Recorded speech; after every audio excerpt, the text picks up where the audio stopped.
తలపుల వెలుగును చూపి లాగే రాగమిది.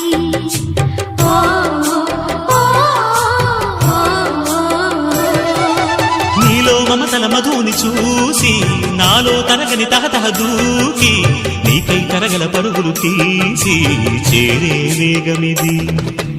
ఆరారు కాలాల వర్ణాలతో నీరాజనం నీకు అందించనా, ఏడేడు జన్మాల బంధాలతో ఈనాడు నీడు పండించనా. మరి తయారయ్యే ఉన్న వయ్యారంగా సయ్యత్తు ఒళ్ళోకి వాలంగా చూసుకొచ్చానమ్మా చూడు ఉత్సాహంగా చిన్నారి వన్నెల్ని ఏలంగా. ప్రతిక్షణం